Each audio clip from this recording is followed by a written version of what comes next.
Olá, queridos, é um prazer estar com vocês. É um prazer ter essa oportunidade de falar um pouco sobre esse tema, depressão. Mas eu quero basear esse falar no capítulo de Romanos, o 12, né? 12:2, que diz: Não vos conformeis com este século, mas transformai-vos pela renovação da vossa mente, para que experimenteis qual seja a boa, agradável e a perfeita vontade de Deus. Então, nós estamos diante de um tema chamado depressão, né? E hoje a depressão é considerada o mal do século, né? E aí a Bíblia já diz: não vos conformeis com este século, né? Mas transformai-vos. Então, é interessante que a gente perceber que esse mundo corrido, essa velocidade toda que a gente tem, né, de trabalho, de escola, de faculdade, de família, né, de coisas ao nosso redor que tomam o nosso tempo e às vezes a gente tem até pouco tempo para descansar. Então, todas essas situações elas podem se transformando em algo grave na nossa vida, ao ponto de haver um transbordamento dessa situação. Então, assim, é interessante também como nós estamos, como eu estou falando agora para um público até mais de jovens, né? É interessante que a prevalência de início desse transtorno é muito também da juventude, né? Até porque a juventude tem uma fase de transformação, de mudança, né? Então tem todo um sistema cognitivo sendo mudado, né? Todo um aparelho cognitivo sendo transformado até chegar à fase adulta. Então pode ocorrer situações em que esse tipo de transtorno vem acontecer exatamente nessa fase. E aí, ligado a isso, temos o que? Além da situação cognitiva, que eu vou esclarecer um pouco para vocês, temos a situação afetiva, temos a situação relacional. A adolescência é um momento de mudança, é um momento muito conturbado, né? Vai definir a entrada da fase adulta. Então, dentro de um viés cognitivo, é importante a gente perceber que a depressão ela tem uma nuance cognitiva muito forte. Por quê? Porque você sabe que o depressivo é aquela pessoa que se recolhe, né, que se retrai, que não sai de casa, que não faz as coisas, que não tem interesse por ela. Então, como é que nós podemos ver isso cognitivamente? Primeiro, a questão da glicose, né, no depressivo, na pessoa depressiva, ela diminui bastante. Então, a energia é diminuída e aí você vê aquela, não é uma vontade, mas aquela não vontade de fazer as coisas porque parece que não tem interesse para isso, né? Então, é interessante isso. Outra coisa que é interessante quando a gente faz o tripé, aspectos neurobiológico, aspectos neuropsicológico e aspectos cognitivos juntos, caminhando juntos. Então a primeira coisa que é interessante, aliás a segunda, né, porque a primeira é a questão da energia, a segunda é a questão da atenção. Ou a pessoa depressiva, ela perde interesse pelas coisas. Por quê? Porque nós temos um aparelho, um circuito, ou dois circuitos dentro do nosso cérebro que fazem as escolhas das coisas que a gente acha importante na nossa vida. O que o cérebro toma como importante para nós, seja uma aula, uma brincadeira, um louvor, alguma coisa nessa magnitude, o cérebro absorve para si, ele tem um circuito que faz essa representação e que faz essa escolha. Por quê? Porque para ele é importante. Para o depressivo, ele não tem investimento nessas coisas. Ele não tem, digamos assim, prazer em fazer essas coisas, porque isso não chama a atenção dele. Então você pode gerar qualquer situação, qualquer coisa para uma situação de uma depressão e a pessoa não mostra interesse. Por mais que seja uma coisa que ela goste de fazer, mas ela vai perdendo o interesse aos poucos, né? Aos poucos ela vai se desinteressando pelas coisas, né? E aí você vê, quer ficar em casa, quer ficar recolhido, quer ficar dentro do quarto, quer se fechar, né? Quer ficar no escuro, né? Porque não tem interesse por nada, né? Olha, teus amigos vieram te buscar para passear, para sair, para você. Não, não quero ir, quero ficar em casa. Mas são teus amigos, você saía, não, mas eu não quero mais, eu quero ficar em casa, tal. Uma outra coisa interessante é a questão da alteração da memória, né? Esse tipo de transtorno causa uma alteração na nossa memória. Como é que seria isso, então? Então, ele já vai ter dificuldades de acessar algumas memórias, né? E os acessos que ele terá são acessos de memórias com eventos negativos. Então, assim, parece que ele só vai lembrar daquilo que é negativo, só vai lembrar daquilo que é desfavorável, só vai lembrar de situação que ele já vivenciou e que foram drásticas para ele. Então, as lembranças se tornam negativas, né? E aí tudo, ele já não tem um investimento de energia, ele já não tem, não dá importância para as coisas que são relevantes, né? Que de repente são relevantes, ele começa a perder interesse por elas. E as lembranças que ele tem são as mais catastróficas possíveis. E aí como é que acontece? Ele não tendo esse tripé que pode ajudá-lo, né? Ele se recolhe, né? Se recolhe e aí passa a ficar isolado, passa a ficar sozinho. Então, assim, você vê que esse tipo de transtorno é uma coisa muito grave, né? Tem que ser buscado um recurso, né, profissional para que essa situação possa, para que essa pessoa possa ser ajudada.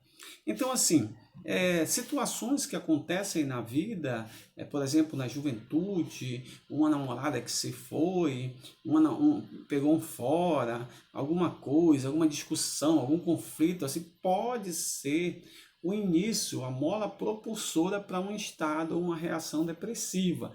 E aí isso pode, somado às situações da família, somado às situações de não ter um apoio social, somado a situações de os amigos me deixaram, tal, e aí começa a se fechar, começa a se isolar. Isso é muito prejudicial mesmo. Então, agora falando um pouquinho dos fármacos, né? Os antidepressivos, eles diminuem um pouco as recaídas, né? De 9 até 57%. E depois nós temos as terapias, né? No caso, a terapia que vai ajudar, diminui pelo menos 25% dessas situações. Então, volto a dizer que a pessoa no estado depressivo, né, tudo bem, a religião ela ajuda muito, ela é muito boa, né, ela vai, né, mas quando é necessário um profissional, é necessário que um profissional participe disso, é necessário que tenha um acompanhamento religioso, mas tenha um acompanhamento profissional para que as duas coisas possam seguir e essas duas serem somadas para poder trabalhar essa pessoa, porque esse estado ele exige que um profissional possa tenha que entrar para poder ajudar essa pessoa naquilo que for necessário. Então, assim, essa situação da depressão, né, a gente pode ver o seguinte, ele perde interesse, né, perde interesse e prazer característico da depressão, né, tudo que funciona é disfuncional, ou seja, não tem uma funcionalidade, ou seja, é algo que pode ser patológico, é algo que pode ser doentio, é algo que pode ser drástico e prejudicar essa pessoa, né? Então, como é que isso vai, como é que a gente pode ver também essas coisas? Aí a gente olha pelo lado relacional, pelo lado afetivo. Às vezes essa pessoa ela teve uma infância relativamente boa e tal, mas teve momentos na vida dela que teve traumas, situações traumáticas, né? Qualquer evento pode ocasionar, às vezes uma separação dos pais, às vezes a saída de um dos pais, ou o pai ou a mãe, né? Às vezes a perda, uma morte, né? Qualquer coisa pode desencadear essas reações e ir para um estado depressivo agudo, uma coisa bem grave. Então, assim, no meio dessas situações, quando eu disse que a pessoa pensa e ela pensa só em situações, quando ela busca a memória, só em situações catastróficas, o pensamento dela é completamente disfuncional, ou seja, completamente patológico. Então, ele pensando disfuncional, ele vai ter uma reação, um comportamento disfuncional e vai ter também um sentimento, uma situação afetiva disfuncional. Então, tudo que ele pensa a partir desse pensamento é algo que vem a distorcer, né? E aí ele tem uma tríade, que é a distorção, que fala do pensamento, que a visão de si próprio, que é uma visão completamente distorcida, a visão do ambiente à sua volta, que também é uma completamente distorcida, e a visão de futuro, que é uma visão completamente distorcida. Então eles se sentem inferiores, se sentem inadequados, se sentem indesejados, incapazes, né? Frases do tipo, nada do que eu faço dá certo, as pessoas me tratam mal, não adianta eu fazer nada, nunca irei sair disso, tal. São situações que vão cada vez mais polarizando a mente dessa pessoa, né? E fazendo que aquela coisa, aquele pensamento mínimo comece a ter uma coisa mais elevada, mais profunda, né? E levando até mesmo, né, em determinadas situações, a uma situação de suicídio, né? Para você ver que o pensamento é tão catastrófico, é tão ruim, é tão nocivo que pode levar a pessoa a se suicidar. Então, assim, tipos de situações que às vezes a pessoa aprende, né? Aprendeu lá que se os outros não gostarem de mim, então eu serei infeliz, tal. Então são tipos de situações que depreciam a pessoa. Por quê? Porque ele só tem esse tipo de pensamento, esse pensamento negativo, esse pensamento para baixo, esse pensamento inferior, né? E ele fica ruminando só esses pensamentos catastróficos, esses pensamentos negativos. Por isso que é necessário, sim, um acompanhamento, né? Volto a dizer, um acompanhamento religioso, tal, mas é necessário um acompanhamento de um profissional, porque só um profissional para saber lidar com essas situações e ajudar nesse tipo de situações, né? Então nós temos a palavra de Deus que nos ajuda e nos orienta que nós devemos o quê? Transformar nossa mente, né? Com o quê? Ele diz aqui, com este não vos conformeis com este século, mas transformáveis pela renovação do evangelho, ou seja, o evangelho ele entra como um tratamento, uma ajuda, algo que vai acolher essa pessoa. Por quê? Porque ele tira, o evangelho ele dá a oportunidade de você estar renovando a mente, né? Trabalhando. Nunca a mente fica parada, nunca a mente fica ociosa, sempre trabalhando para que essa mente possa estar todo o tempo sendo renovada. E aí ele está seguro dessas situações cognitivas, seguro dessas situações neuropsicológicas, seguro dessas situações neurobiológicas. E aí ele consegue manter essa mente sadia. Então, assim, o tratamento é um tratamento profissional, é um acompanhamento profissional para se trabalhar essas situações. E aí tem todo um contexto, toda uma profundidade nisso. Mas, basicamente, irmãos, é tomar o cuidado, né?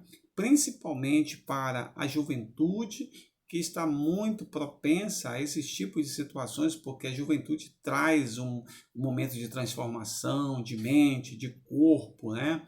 E de células, né? De renovação e tal.